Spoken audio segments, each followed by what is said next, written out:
The police has secured an injunction from an Accra High Court to indefinitely prevent a group from picketing on or anywhere around Parliament.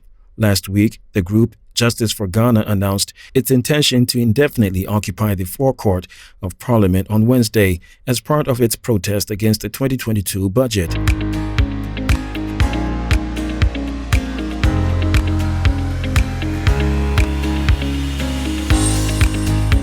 But in a statement on Tuesday, the police said they have secured a court order to restrain the group from occupying Parliament and its surroundings. According to the police, the decision was necessary to safeguard the security and public health of MPs, the general public, and demonstrators.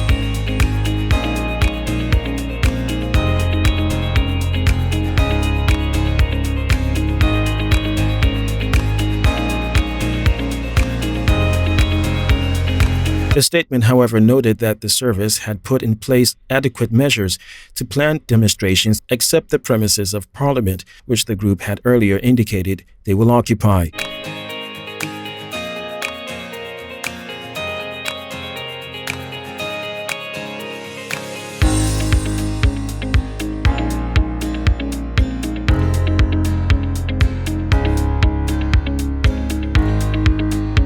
The President Akufo-Addo has expressed his fear of the country being added to the list of countries banned from international travels following the detection of the Omicron variant in the country.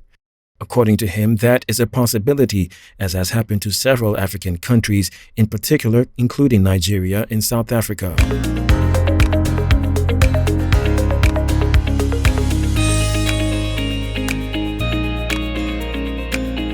The Ghana Health Service last week announced that a case of the variant has been detected in Ghana. Subsequently, the Noguchi Memorial Institute for Medical Research said it has detected 34 cases of the variant in sequenced samples that were taken from 120 returning travelers.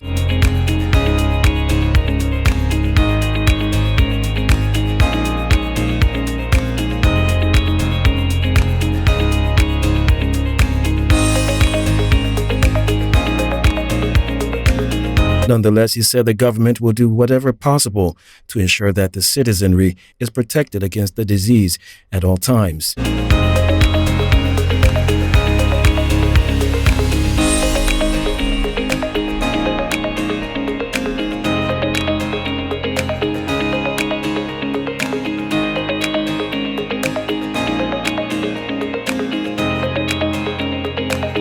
Local soya beans producers and processors have lamented that a lack of attention from government has resulted in collapse of the industry, leading to a total export of raw soya beans produced in the country.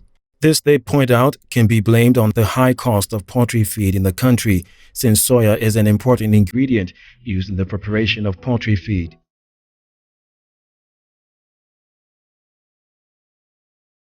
Data from the Council of Scientific and Industrial Research show that soybeans are not only important in poultry feed production, but can also be processed to produce vegetable oil, meat substitutes, milk, ice cream, and a host of other healthy vitamin E and protein-rich foods, creating thousands of jobs for Ghanaians while affording them access to relatively cheap nutrition.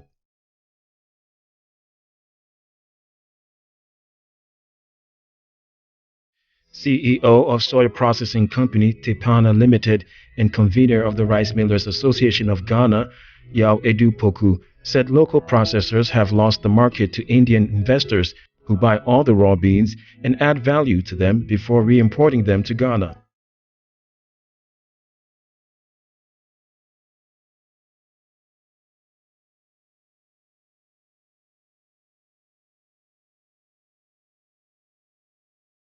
The Chamber of Petroleum Consumers is worried that the directive to GOIL to reduce fuel prices could cost it 9 million Ghana cedis every month, insisting that it is not a sustainable solution. Executive Secretary of COPEC, Duncan Amwa, said the directive was, quote, very problematic because of the possible effects on GOIL.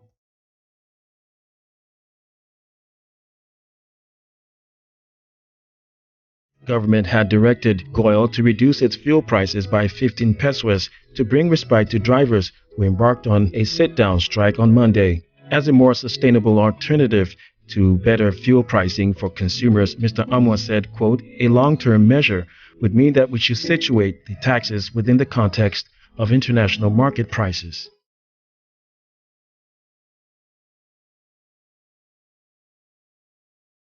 He also said the government should be more sensitive and, quote, "not continue loading taxes onto fuel prices." The drivers were demanding a 1.5 Ghana cedis reduction in fuel prices. Fuel prices in 2021 started at about 5 Ghana cedis per liter and are now threatening to cross the 7 Ghana cedis mark. There are 7 taxes on fuel, which amount to 1.9 Ghana cedis.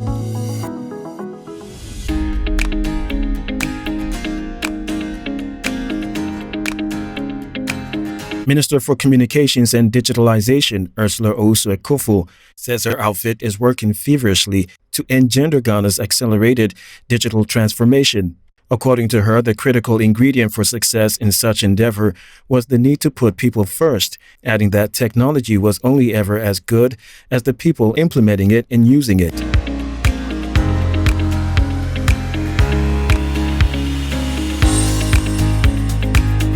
Quote, "We must ensure catalytic investment and development of communication infrastructure, interrogation and leveraging of data systems and platforms, enhance capacity of key institutions, and improve coordination with the private sector for improved service delivery, business expansion, and economic transformation," she said.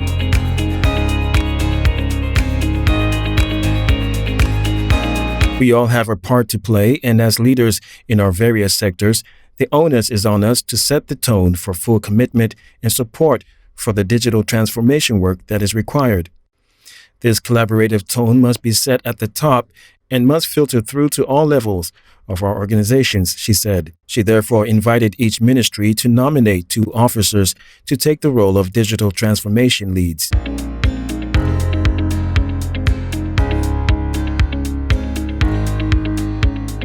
The Peasant Farmers Association of Ghana has expressed worry over the influx of high-subsidized cheap imported rice on the market, calling on government to increase taxes on foreign rice and implement a quota system to control the high volumes of imports to make locally produced rice competitive in price.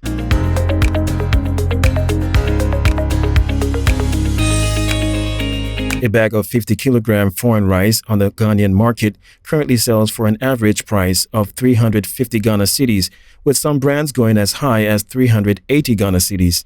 Meanwhile, most local rice brands of similar size go for 400 Ghana cedis, in some cases 430 Ghana cedis.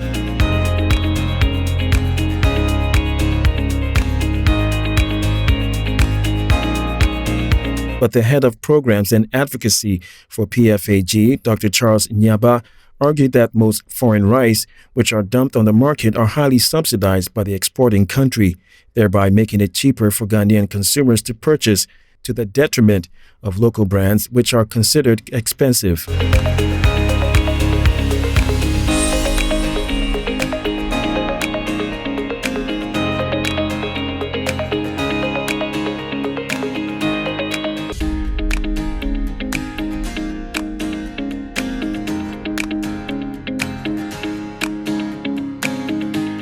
Olaf Scholz will be sworn in as German Chancellor on Wednesday, leading a 3-party government that takes over from Angela Merkel after 16 years in office. His new government is formed of Social Democrats, Greens, and Free Democrats.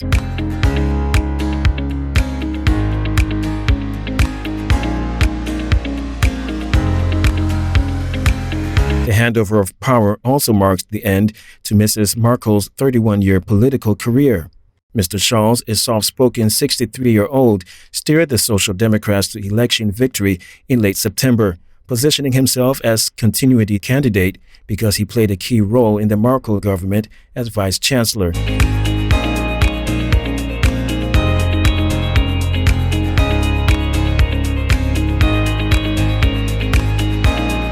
After the vote in the German parliament, the Bundestag, he will go to see President Frank-Walter Steinmeier before returning midday 11 o'clock GMT to be sworn in. Since the election, his party has worked with the Greens and business-friendly Free Democrats on a coalition deal, which was finally signed on Tuesday. He's set to take over from Mrs. Merkel at 1500.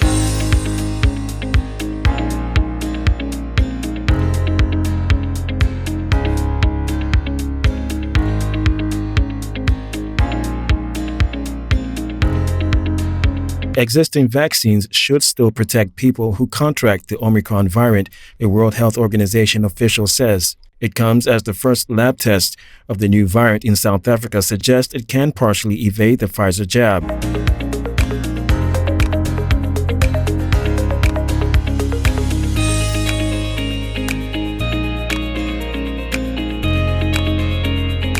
Researchers say there was a, quote, very large drop in how well the vaccine's antibodies neutralized the new strain. But the WHO's Dr. Mike Ryan said there was no sign Omicron would be better at evading vaccines than other variants.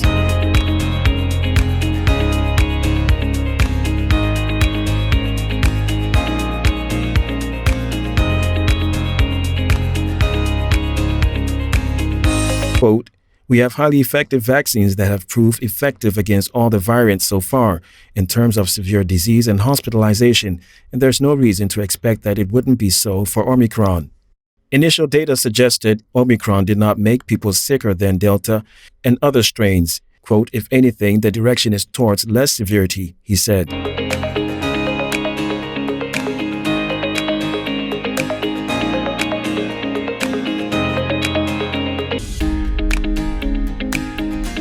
The U.S. says it is preparing, quote, strong economic and other measures over fears of a Russian invasion of Ukraine, after Joe Biden and Vladimir Putin spoke. In a video call, President Biden voiced worries over Russian troop buildups near the border with Ukraine and called for a de-escalation of tensions.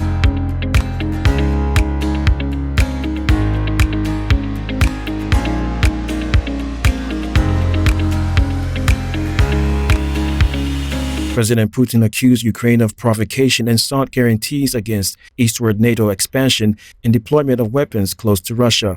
More than 90,000 Russian troops are believed to be massed near Ukraine's borders.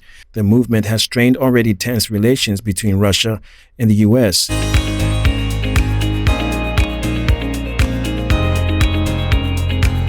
After Tuesday's call, U.S. National Security Advisor Jake Sullivan said the Biden administration was preparing specific robust responses in the weeks ahead if they were required. The measures included economic sanctions and other actions such as additional troop deployments to NATO allies in the region and defense equipment for Ukraine.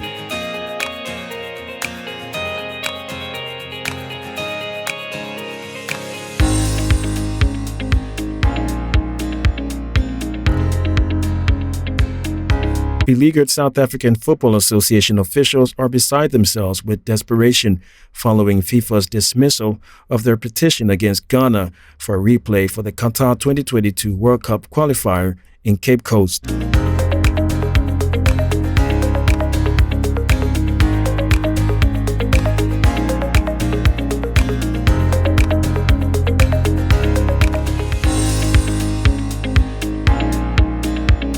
As a result, they are asking FIFA to explain further its decision to dismiss the protest against Ghana. Last Friday, FIFA ruled that South Africa's protest against the match officials in November's 1-0 defeat to the Black Stars was inadmissible.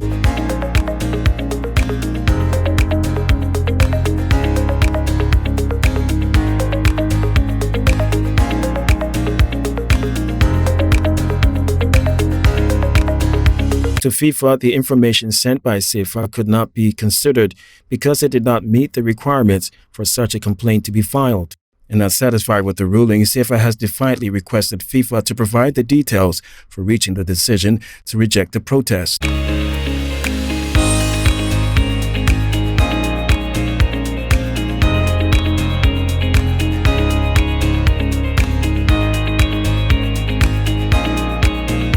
Jurgen Klopp has admitted both he and Mohamed Salah are fine about the Egyptian forward's contract negotiations after the attacker hit out at the Liverpool board for a lack of progress. Over the weekend, Premier League top goalscorer Salah reiterated his desire to stay at Winfield, but hit out at the Liverpool management for failing to find an agreement with him and his representatives so far.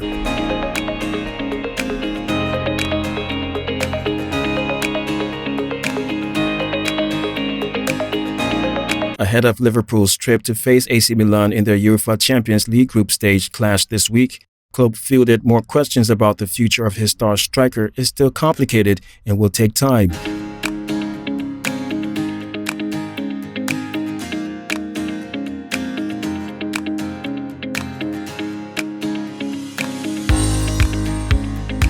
Moving away from the Premier League is not in Salah's immediate thoughts, but he wants an agreement to be found with Liverpool to extend his spell at Anfield. Liverpool recognized they would need to pay him the biggest contract in their history to reflect his status in the game.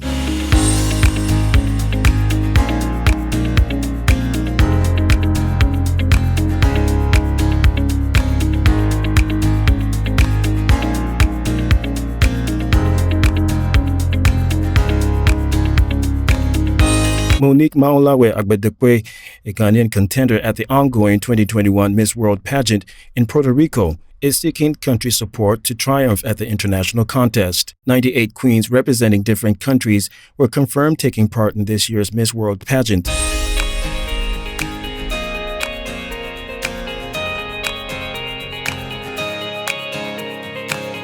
The main event is slated for December 16, 2021 at the Jose Miguel Agrelot Coliseum in San Juan, Puerto Rico. According to reports, all the participants have arrived in the camp for the pageant and are currently going through various challenges ahead of the grand final.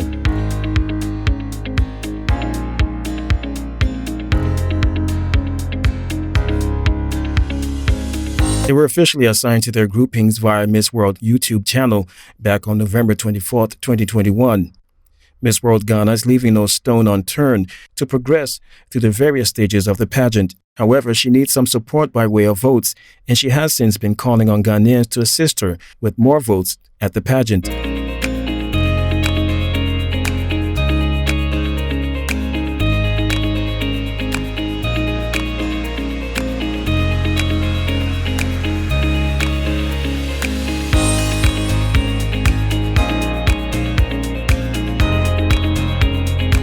Lawyer of actress Rosamund Alade Brown, popularly known as AKUAPEM POLOO, have filed notice of appeal against the 90-day jail term handed to her. They are seeking a reversal of the dismissal of an earlier petition seeking a non-custodial sentence for the actress by the High Court.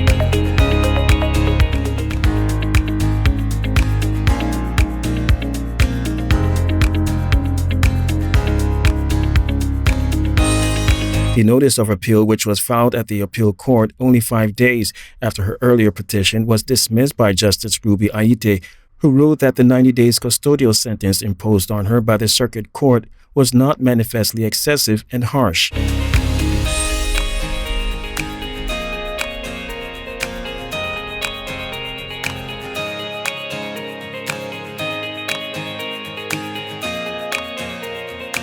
Her lawyers have also filed a notice for bail. They are asking the appeal court to set aside the 90 days custodial sentence and replace it with either a non-custodial sentence or a fine. AKUAPEM POLOO is currently serving her jail term.